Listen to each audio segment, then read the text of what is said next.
pieds dans le plat. Alors Laurent Deutsch, en 1998, vous êtes à l'affiche du film Le ciel, les oiseaux et ta mère, aux côtés de Jamel Debbouze. Mais ce que les gens ne savent peut-être pas vraiment, c'est que vous vous êtes découvert à ce moment-là une passion pendant le tournage, celle de l'accordéon, pour vous rapprocher de vos racines hongroises. Le problème, c'est que vous n'aviez pas d'accordéon. Alors forcément, c'est dur d'avoir une passion pour un instrument sans en avoir un sous la main. Et comme votre anniversaire est tombé pendant le tournage du film, toute l'équipe s'est cotisée pour vous offrir un accordéon. Et vous vous êtes mis à apprendre à jouer de cet instrument tout seul. Et ça a fonctionné, puisqu'au bout d'1 mois, vous jouiez déjà très très bien. Au bout de 2, vos amis n'en pouvaient plus. Bon, ça, voilà. Et du coup, vous avez rapidement abandonné cette passion, mais vous avez gardé l'accordéon qu'on vous avait offert. Et il se trouve aujourd'hui, paraît-il, dans votre maison sur l'île de Ré, où vous jouez toujours quand vous vous y rendez en vacances. C'est vrai? Merci. Voilà. C'est Faut répondre là? Oui, c'est vrai. Oui, c'est vrai. Tout est vrai. Quoi, bah oui, non, mais non, en fait, là, c'est pas un concours. Hein, là, tout est vrai. Il y a plus 100 euros. J'ai pas les 1000 euros là. C'est un concours sur la qualité des informations. Voilà. C'est bon. On a vu déjà la réaction du public et la réaction de Laurent Deutsch. On sait que Valérie Benahim gagnera pas cette bataille. Attends, Laurent Deutsch qui fait de l'accordéon, c'est super. De l'accordéon diatonique. Non, c'est vrai que t'as pété l'ambiance avec ton accordéon. Vous voulez pas aller faire du stop, vous, dans la rue? Hein, allez.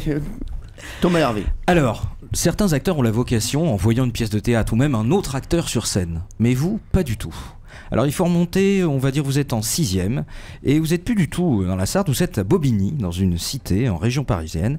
Et alors que vous êtes au collège, vous croisez une jeune fille, très très belle, dans les rues de Bobigny. Et cette jeune fille, elle a peur de se rendre à son cours de théâtre. Pourquoi? Parce que pour se rendre à son cours de théâtre, elle doit traverser une cité dangereuse. Donc elle vous voit vous, et elle dit, est-ce que tu pourrais m'aider à traverser cette cité? Comme ça, je pourrais aller à mon cours de théâtre. On ne sait pas pourquoi elle vous, parce qu'à l'époque, vous mesurez 1m16 en 6e. C'est comme ça, la Renault 16 du même nom. Donc on ne sait pas pourquoi elle vous a pris vous comme chevalier, mais en tout cas, c'est vous qu'elle a pris. Résultat, vous l'avez accompagné, vous avez traversé la cité au péril de votre vie, vous êtes rentré... moi j'y habitais. Hein. Ah oui, vous y habitez, moi, d'accord. J'habitais là, donc à la limite... Pour vous, il n'y avait pas de péril. Et vous l'avez amené dans son cours de théâtre, et c'est là que vous avez eu la vocation du théâtre et que vous vous êtes dit, c'est ce métier-là que je ferai aussi peut-être plus tard. Ça, c'est pas mal. Tout est vrai, sauf que j'étais en seconde et au lycée, pas au collège, mais sinon c'est ça. Il y a des erreurs, C'est ça, c'est vrai. Non, mais c'est rien, c'est une petite rounette. C'est une rounette, ça va. En tout cas, l'info, et même si vous savez que je vous adore, Valérie, vous faites partie. C'est romantique, là. Elle avait pas de goût, la fille. Elle avait pas un mauvais jugement, parce qu'elle m'a pris pour un caïd, et elle m'a refusé. Donc j'ai pas été surpris qu'elle me dise non. Vous avez conclu ou pas? Bah non, justement. Ah, pas du tout. La meuf, elle croyait que j'allais la défendre déjà dans une cité, donc en plus. Ouais, d'accord. Je comprends que. Bon, très bien, très bien. Allez, Jean-Luc Lemoyne. Alors, on l'a vu, on l'a dit dans l'émission, Laurent Deutsch, c'est un grand fan de foot, et ça depuis toujours. Et d'ailleurs, tout petit, en fait, vous aviez un joueur fétiche, Lucky Luke. Lucky Luke, alias Bruno Bellone, l'ex-ailier gauche de Monaco, dont vous arboriez, je ne sais pas si c'était un hommage, les queues de rat dans le film 3-0 d'ailleurs, parce qu'il avait une coupe de cheveux assez particulière. Et quand vous étiez jeune, vous étiez tellement fan que vous demandiez à ce qu'on brode le numéro de Bruno Bellone, le 11, sur tous vos t-shirts. Mais cette passion, bon, ça, c'est déjà pas mal, mais ça a été encore plus loin, puisque vous avez même réussi à convaincre vos parents de faire coller un énorme numéro 11 sur votre aube de communion. Non. De communion, en tout cas c'est ce qu'on nous a dit. Et c'est pour dire que jusqu'où est allée votre passion. Il faut imaginer quand même Laurent Deutsch rentrer quand même dans l'église avec ses petits camarades, tous en blanc, et lui avec un numéro 11 dans le dos. Avec les crampons aux pieds. Voilà, c'est ça.